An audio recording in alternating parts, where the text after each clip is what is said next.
What's going on, guys? We are back with another video. Now today we're going to be working on my BMW.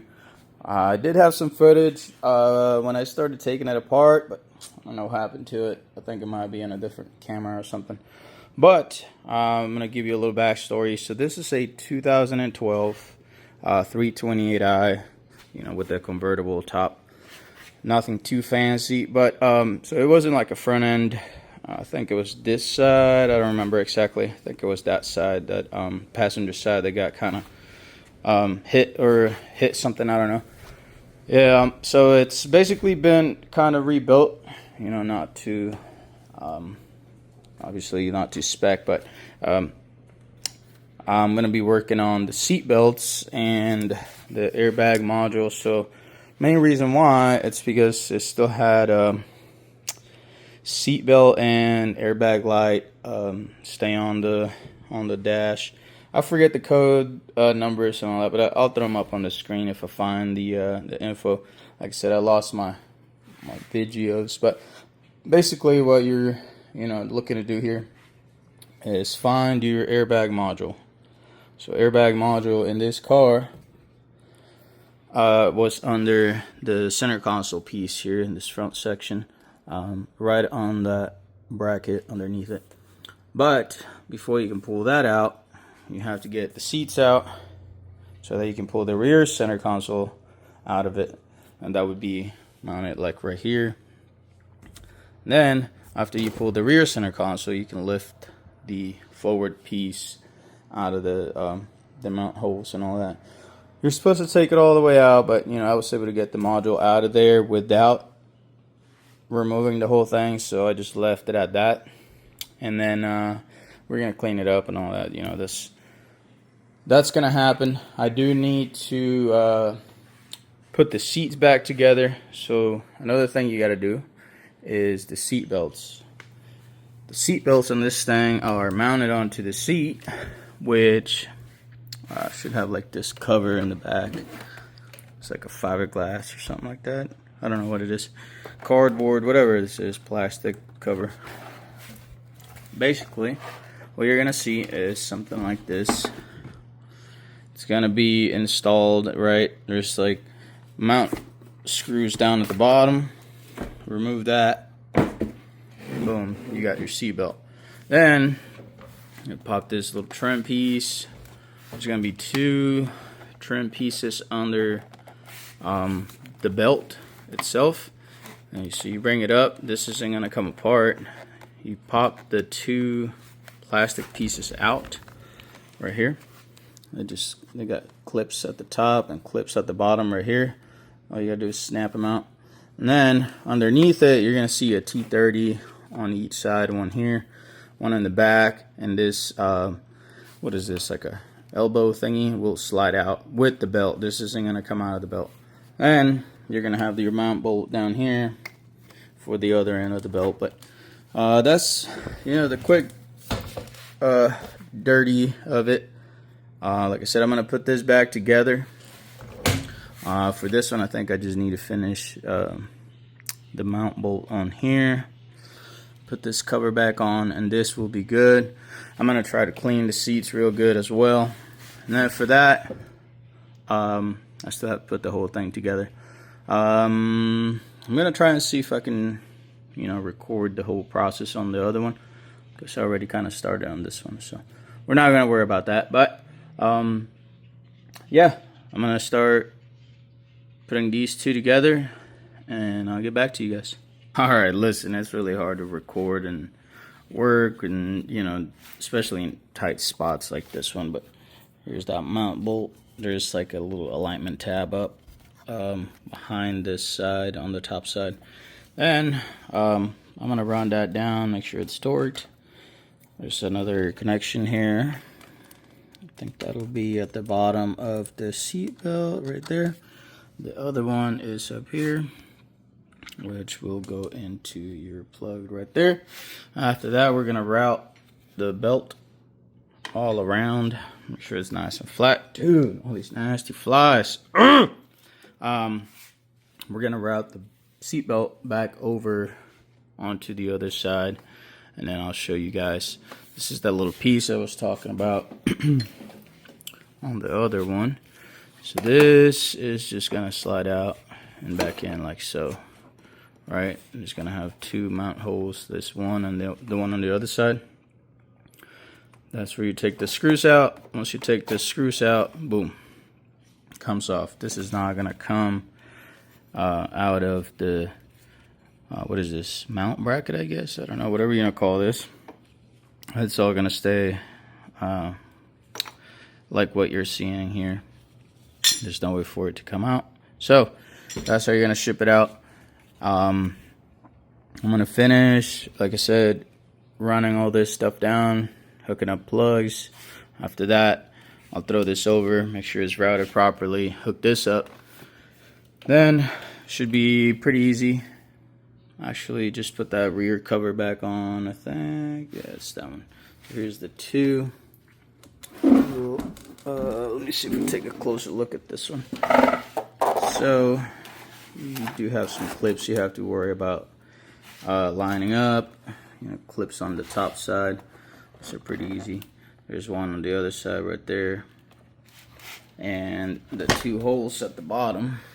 Let's see, there's that one right there. And right there. So let's get to it.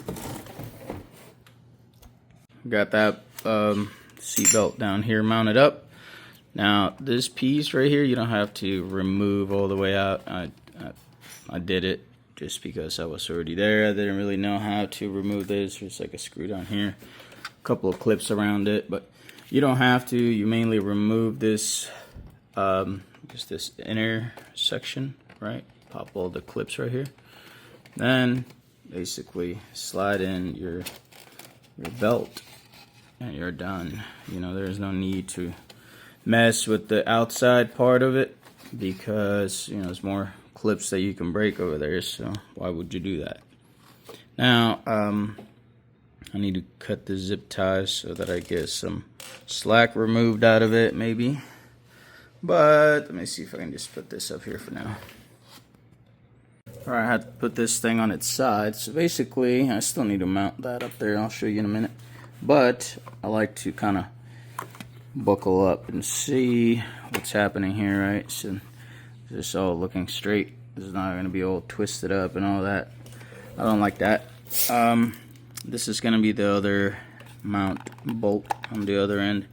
You don't have to remove all this trim. So once you remove this, this has to come off, and it's just like, you know, a whole process. But you're able to kind of pop this. There's like a little screw down here where this is going to fall in place. Make sure, see if I can line that up. Okay, so there's going to be a mount screw right there for this piece. And you take that out, you're able to rotate it up, and you can access that bolt right there. Then I'm just going backwards with it, right? So pop it back in place.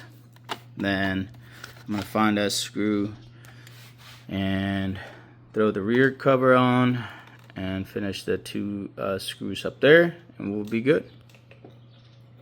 Alright guys, listen, we're gonna fast forward a couple of days. I've been busy on this thing, been cleaning it out, vacuuming the whole setup.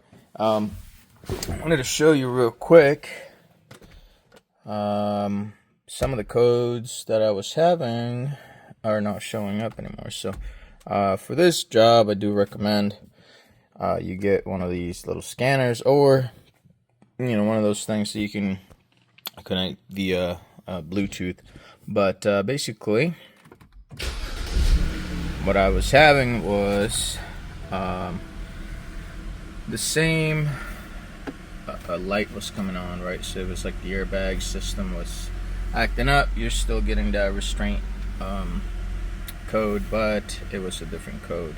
Now the main reason why I suggest you get one of these scanners is because you need to get into the airbag system, and not all the scanners do this, right? So if you go to your local auto parts, they may or may not be able to read your code.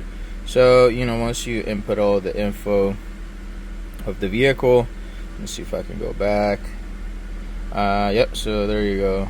So this is VIN number, miles, your make and model, all that. So next, yep, that's us.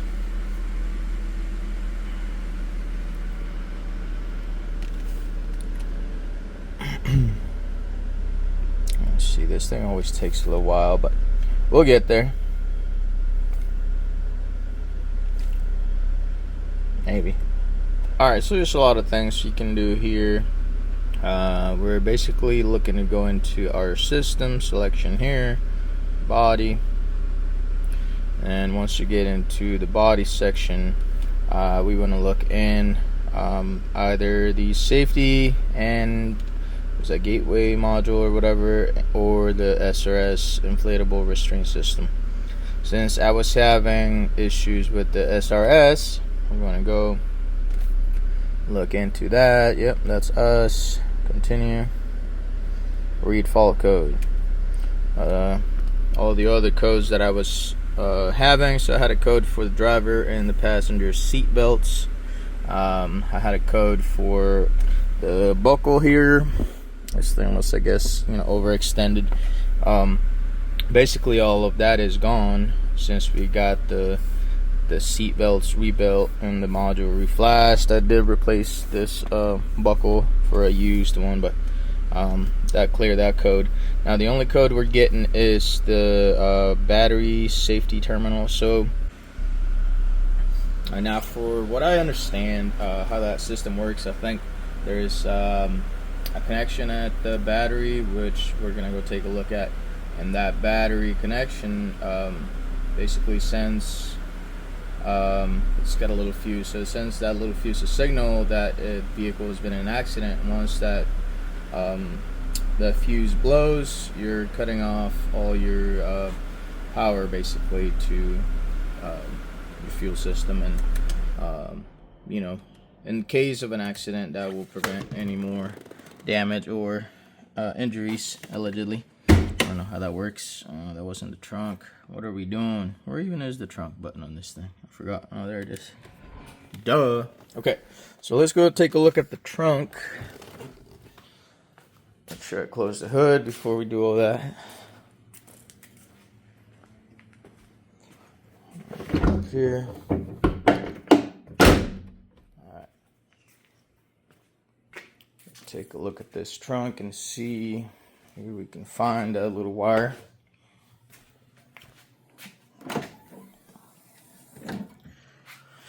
Oh la la. Okay, put all this stuff away. Yep.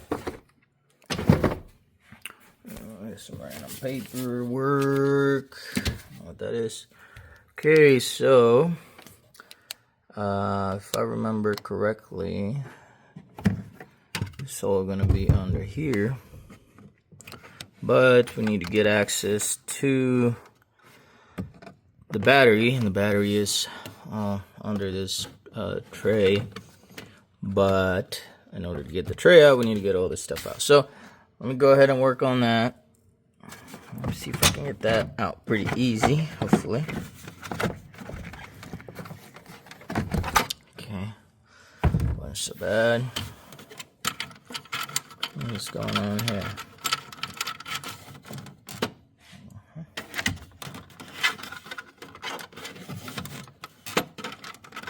I'll be able to get by without that.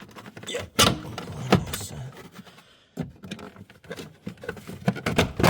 Alright.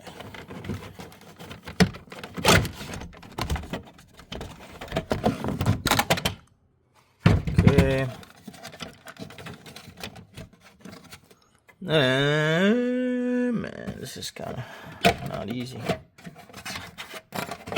One-handed. Alright, so this is what I'm going to do. I'm going to get access to the battery, and then we're going to check that out. Alright, listen, we've got access to the battery. Well, this trim was kind of a pain to do one-handed, so I had to set the camera down. But here's what we got. So basically how it works, if I'm not mistaken, there's a little fuse right here, and you still get power to the rest of the vehicle if that little fuse blows. That little fuse is only for this other harness, right? So in the event of an accident, this little harness is not going to get power. So this is only controlling, I think, the fuel pump and maybe a couple other things related to the fuel system. But I could be wrong. I don't know. Just, you know, drop down in the comments. Maybe you know more than I do. So basically, what you have to do is replace the power cable. And in some cases, I think I've seen a few people, I think you add like a 2 ohm resistor in here. So we're probably going to try that and see, just to make sure that we clear the code before we start replacing all the stuff that may not need replaced. So I'm going to try the little 2 ohm resistor. If that clears the code, then we'll know this is the issue. Then after that's done, we gotta come back in here, clear the code, and go from there. So listen, guys, I know this isn't like a permanent fix. This is just a temporary thing, so don't go crazy. But basically, you see a little resistor right here. I just kind of shoved it in the terminals in the back of the connector, right? Because we're just kind of testing and seeing if this is gonna even work, right? Before I start cutting wires and soldering stuff. There's no need for all that, right? So if this will work, then we obviously know what the problem is, and we don't need to do any of that. So we'll just get a replacement wire. We'll be all set. But we're gonna go check in the car with the scanner and all that, and shoot, it might even just go away on its own. Who knows?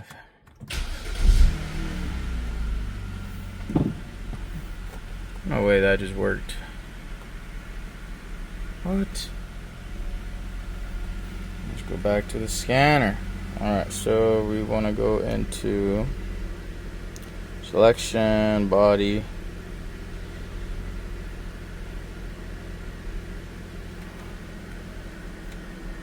Read fault code. What? No way. Alright. There's nothing else I can check. Maybe this guy. Safety. I mean, it doesn't show it anymore, so. Yeah, I forgot what I was doing. Duh. Continue. Read fault code. Not fault code. Sweet. Okay, so I guess that works. Let me see if the seatbelt thing goes away if I buckle my seatbelt. Okay. Yeah, that's what we were looking for right there. Perfect. Okay, so I guess that'll fix all of our issues, huh? But like I said, the battery thing is just gonna be a temporary fix. We're actually gonna fix that the right way, because that's just kind of hanging there, you know. Like I said, this was just for testing purposes, but it looks like it does work. Whoever figured that out, appreciate that. I'm gonna obviously remove that. I don't need to use this car, so I'm gonna get parts in order for the battery terminal, and we'll go from there. Alright guys, so that's gonna be it for this video. You know, we got our situation fixed, all the lights taken care of, so that's W for us. But you know how these cars can behave sometimes. They can be a little picky. So we're gonna drive it around for a little while, make sure nothing comes back on, you know, all the systems work just fine, and we'll go from there. But thanks for watching. I'll see you guys later.